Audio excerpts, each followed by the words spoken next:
최종 선택 내일 전략 시간입니다. 우리가 알아야 할 이슈들을 심도 깊게 분석을 해보면서 내일장을 또 준비하는 시간인데요. 오늘 이 시간은 하나대투증권 도곡역 지점의 하진태 부장 모시고 말씀 들어보겠습니다. 안녕하세요. 안녕하십니까? 네. 최근에 주식시장 이외에 가장 큰 또 시장의 이슈가 원자재 쪽에서도 금이 아닐까 싶습니다. 며칠 전에는 금 가격이 33년 내 최대의 하락률을 기록했다라는 소식이 있었고, 어제장 뉴욕 상업거래소에서는 소폭 올랐다라는 이야기도 있었고, 금 가격의 등락을 우리가 주식시장의 참여자 입장에서도 어떻게 봐야 되는 건가요? 예, 일단 호재와 악재가 공존한다. 먼저 이렇게 말씀을 드리겠습니다. 일단 하락된 배경은 많이 나와 있죠. 키프로스에서 금 매각을 한다, 이런 얘기도 나왔고 있었고요. 근데 그것보다도 이제 중국에서 추가적으로 금을 살 여력이 부족해지지 않았느냐라는 그런 부분이 더 컸던 것 같습니다. 거기에 이제 투기 거래자들의 매도세가 이런 전체적인 시장의 하락을 조금 이렇게 나타낸 부분이 있는데요.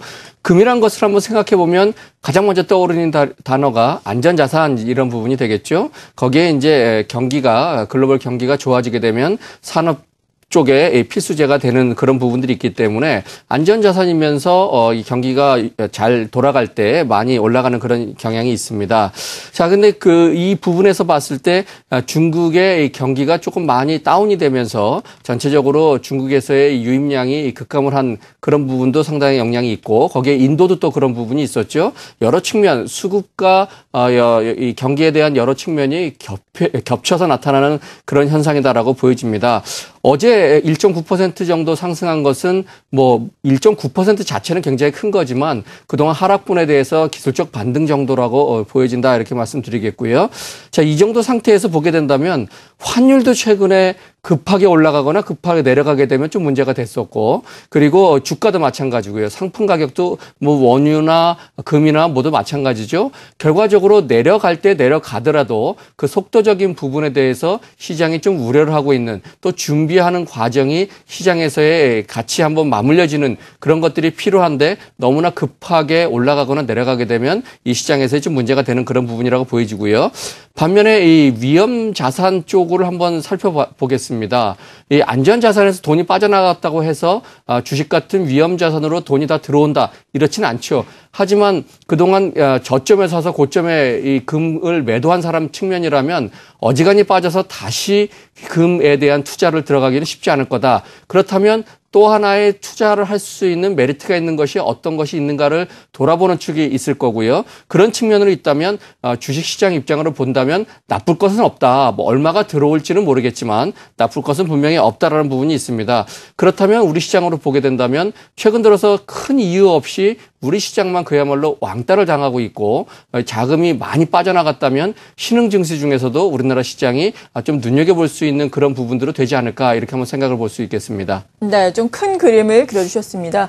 글로벌 증시 내에서 말씀하신 것처럼 좀 왕따를 당하고 있는 이유가 물론 여러 가지가 있겠지만 그중에 하나가 또 원화 강세, 엔화 강세를 많이들 들었었는데, 일본 지금 사상 최대 규모의 회계연도 일본 정부 예산안이 하원을 통과하면서 아베노믹스가 더욱더 탄력을 받을 것이다라는 이야기도 나오고 있고, 또 전략 특구 이야기도 나오고 있습니다. 하지만 또 일각에서는 이런 아베노믹스에 대해서 균열안도 나오고 있다고요. 예, 어떻게 그렇습니다. 봐야 되는 건가요? 좀 삐걱거리는 것 같습니다. 삐걱거리는데, 우리가 생각만큼 잘 가지는 않는다라는 부분을 좀 볼 수가 있겠는데요. 일단 양적 완화라는 부분을 놓고 보게 된다면 당연히 인플레이션이 되겠죠. 그래서 가장 큰 아베노믹스의 목적은 디플레이션 탈출하는 그런 부분이 되겠습니다. 그러면서 이제 장기 금리를 좀 하락으로 몰아서 거기서 좀 여유 자금이 생긴 것으로 기업에서는 또 투자를 하고, 개인들 같은 경우에는 소비를 좀 촉진해서 전체적인 경기를 살리고 수출업체도 도움을 주는 이런 다각적인 측면으로 시도를 했습니다. 자, 그러면서 나타난 현상이 바로 났었죠.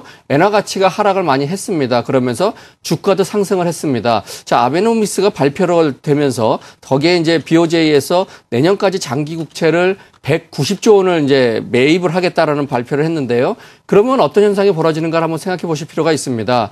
당연히 채권 쪽에 매물 부족 현상이 나겠죠. 그러면 채권 가격이 올라가고, 채권 가격이 올라간다는 것은 금리가 내려간다는 뜻입니다. 자, 그런 식으로 돌아가야 되는데, 실질적으로 190조에 대한 매입을 발표한 그 시점에서는 사상 최저금리 10년채를 기준으로 봤을 때 0.31%까지 내려갔습니다.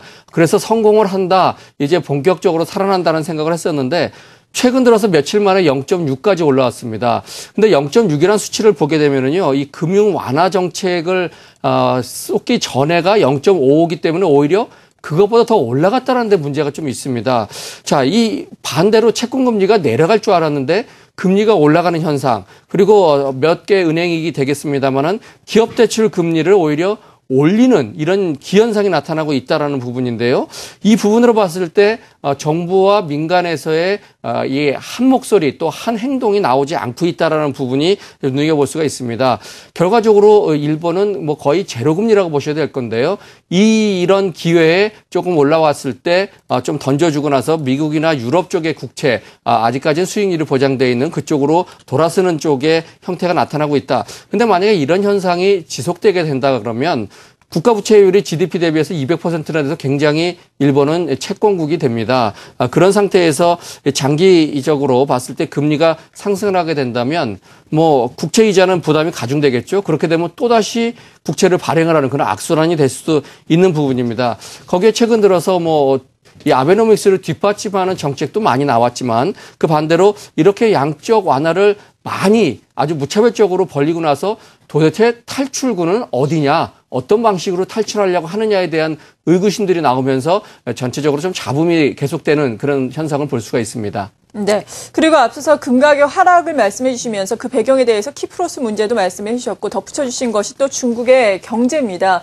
중국의 1분기 GDP 성장률이 예상치를 하회하면서 또 7.7%로 발표가 며칠 전에 되면서 중국 경기에 대한 우려감이 다시금 조금씩 일고 있는 것 같거든요. 중국 경기 지금은 어떻게 봐야 되는 건가요?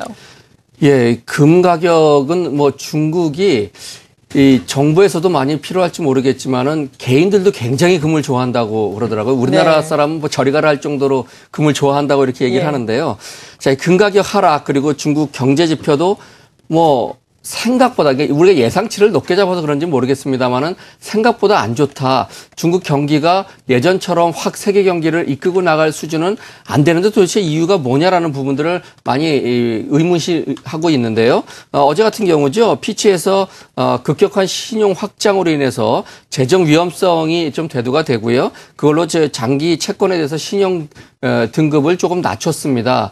피치에서는 항상 그렇게 공격적으로 좀 낮추는 경향이 있다라고 해서 무디스를 좀 살펴보는데 무디스 같은 경우에서는 신용 등급을 유지를 하는데요. 긍정적에서 안정적으로 한 단계 조금 낮춘 그런 부분이 있겠죠. 물론 거기서도 지방 정부에 대해서 대출이나 이 재정 위험성 등을 우려를 했다라는 부분. 결과적으로 중국에서도 돈을 많이 풀게 되면 너희들 위험하다라는 거에 대해서 경고를 한 그런 메시지라고 볼 수가 있습니다. 실질적으로 2008년도에 글로벌 금융위기 이후에 급격하게 신용 확장 정책을 벌였죠. 그러면서 8% 넘는 높은 성장률을 유지하면서 후진타오 시대의 대미를 장식하는 그런 현상이 벌어졌는데요. 그거에 대한 후유증을 확실하게 기억을 하고 있는 것 같습니다.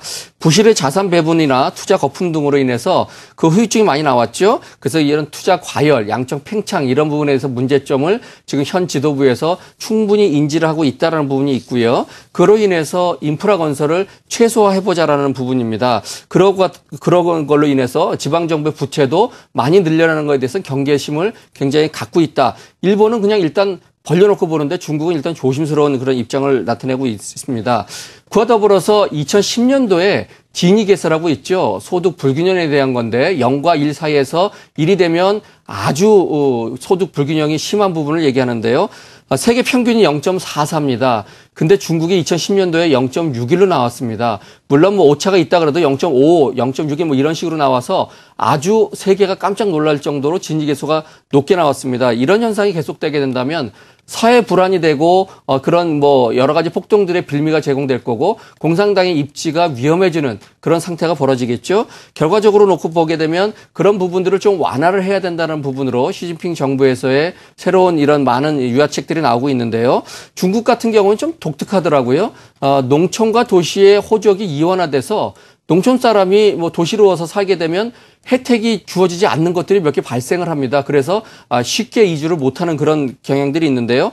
그런 것들로 인해서 도시와 농촌의 소득 격차가 3배 이상 벌어져서 결과적으로 봤을 때 이런 것들로 인해서 내수 진작책 그리고 소비를 증대할 수 있는 그런 정책들로 돌아섰다라는 부분, 거기에 또 아울러서 부정부패에 대해서 굉장히 많이 척결을 내세우고 있는데 이것은 말로만 끝날 부분이 아니라 전체적으로 체제 유지를 위해서도 꼭 필요한 것이다. 결과적으로 놓고 봤을 때 중국 경제가 예전처럼 우리가 많이 알고 있었던 철강이나 화학주가 수혜주를 입을 정도의 대규모적인 투자라기보다는 이제 내수 쪽으로 가서 최근 들어서 베이직하우스나 락앤락 같은 것들이 각광을 받는 이유도 내수 쪽으로 들어가 있기 때문이다. 그래서 내수와 소비 진작책이 계속해서 진행이 되면서 이런 진입 개수가 좁혀질 때까지 그런 쪽이 진입이 될 가능성이 높기 때문에 큰 그림을 좀 그리실 필요가 있을 것 같습니다. 네, 이렇게 대외적인 변수들에 대한 큰 그림을 우리가 그려봤습니다. 대내적으로 보자면 이번 주 아마도 대내적으로 가장 큰 이슈는 추경이 아니었을까 싶습니다. 추경 예산안이 발표가 됐는데 일단 뭐 증권사들에 대한 이야기를 들어보면은 경기에 대한 효과는 미미할 수는 있겠지만 주식시장에는 또 긍정적인 효과를 기대하는 시각이 많더라고요. 어떻게 봐야 되겠습니까? 예, 물론 그렇습니다. 일단 추경하면 우리도 뭐 기축통화가 아닌 다음에는 돈을 조금 푸는 그런 효과가 있게 되겠죠. 네. 근데 과연 이제 정부에서 또 국회에서 어떻게 조율되느냐의 부분이 있지만 정부에서 일단 그동안 기다렸던 확고한 의지를 발표를 했다라는 것에 좀 점수를 주고 싶습니다. 그걸로 인해서 어제도 상당히 많이 하락할 줄 알았는데 오히려 플러스로 마감을 했죠. 그래서 1900에 대해서 또다시 지지력을 확인을 하는 그런 상태가 되겠는데요. 아까 서두에서 말씀드렸듯이 금 가격이 하락을 하면서 안전자산에서 일부라도 위험자산으로 올 수 있는 그런 부분들이 물꼬가 좀 터졌는데 우리 시장에서 보게 된다면 그동안 계속해서 시장을 억눌렸던 뱅가드에 대한 매물도 이제 꺾였던 부분이 될 수 있고요. 그럼 북한 리스크도 시간이 가면서 점점 희석되거나 완화 또는 없어질 가능성들이 높기 때문에 아무래도 그런 여러 가지 자금들, 나갔던 자금들이나 또다시 새로운 신규 자금들의 외국인들이 아마 시기적인 부분을 저울질하고 있는 부분이 아닌가 이렇게 좀 볼 수가 있습니다. 결과적으로 외국인들이 아직까지는 많이 매도를 하고 있습니다만은 제가 늘상 말씀드린 1,000억 대 이상의 한 3, 4일 정도 연속대로 들어오게 되면 새로운 신호탄이 될 수도 있다는 부분을 좀 기억하셔야 될 것 같고요. 일단 바닥이 1,900이냐 1,850이냐 정도의 차이가 되지 않을까. 근데 그 사이 속에서는 외국인들이 어제 그제 계속해서 콜옵션, 풀옵션을 옵션을 매수 쪽으로 상방향으로 갔다 하방향으로 갔다 왔다 갔다 하고 있습니다. 그러면서 오늘 선물 매도가 많았기 때문에 해칭적인 측면은 물론 있으면서 풋옵션에 굉장히 큰 프리미엄이 붙어 있기 때문에 풋옵션에서는 이 프리미엄을 조금 한번 이익을 취하자는 그런 여러 가지 전략을 좀 취하고 있는 것 같습니다. 결과를 놓고 봤을 때는 일단 1900이나 1850이나 정도라면 어느 정도의 바닥권이 인식이 되기 때문에 장중에 하락을 많이 하게 된다면 진입에 대한 욕심이 생기는데요. 네. 이제 본다면 대형주 쪽에서도 일부 좀 관심을 좀 가지실 필요가 있고요. 코스닥에서는 확실하게 대장주가 나왔습니다. 계속해서 말씀드렸던 부분이죠. 갤럭시 S4 관련된 IT 부품주들 그리고 바이오주들, 컨텐츠주들이 계속해서 돌아가면서 상승하고 있기 때문에요. 코스피 시장이 주춤거리면 그것들이 또 움직이는 이렇게 양면 전략을 병행하시는 것이 좋을 것 같습니다. 네, 잘 알겠습니다. 양면 전략에 대해서 말씀해 주셨고요. 그리고 지수 전반적으로 좀 여쭙고 싶은데 1900선 정도나 1900 이하에서는 저가 매수 전략이 유효하다라고 말씀해 주셨어요. 일단 외국인의 동향을 보자면은 지금 3일 연속 말씀하신 것처럼 1,000억 원이 넘는 순매도가 나오고 있는데요. 이들이 또 순매수로 전환을 한다면 시장이 긍정적인 신호가 될 수 있을 것 같고 시장의 상승 탄력을 키울 수 있을 만한 신호, 지수상으로 보자면 어느 정도로 보면 좋을까요? 예, 그러면 일단 도움이 되기 위해서 차트를 한번 보시면 금세 이해가 되실 겁니다. 제가 종합주가지수 주봉을 띄워놨습니다. 예전에 그린 그림이죠. 위로는 한 2050 정도를 막아놓고 아래로는 저점이 계속해서 올라온다는 말씀 드렸는데요. 자, 예전같이 이렇게 일시적으로 집을 잠깐 나갈 수는 있습니다. 자, 지금도 집을 잠깐 나갔는데요. 결과적으로 2주 정도 나갔다. 그렇다면 다음 주, 그 다음 주가 되면 결국 이달 말 정도 되겠죠. 1950 정도에 회귀하는 것을 기준으로 삼으셨으면 좋겠습니다. 자, 외국인들이 조금 더 이렇게 잽을 던진다고 해서 금세 따라가는 것이 아니라 실질적으로도 가격적인 측면에서도 1950이 회복되는 시점 아니면 많이 빠져서 1850대가 돼서 200 6주 MA가 되겠습니다. 이 정도까지 한번 터치를 한다면 하락을 해도 한번 매수 아니면 1950이 회복되는 정도 수준에서의 매수를 하신다면 큰 무리가 없을 것 같다. 이렇게 한번 정리를 하겠습니다. 네, 오늘 우리가 알아둬야 할 이슈에 대해서 자세한 내용 알아보면서 투자 전략까지 세워봤습니다. 하나대투자증권 도곡역 지점의 하진태 부장이었습니다. 고맙습니다. 감사합니다.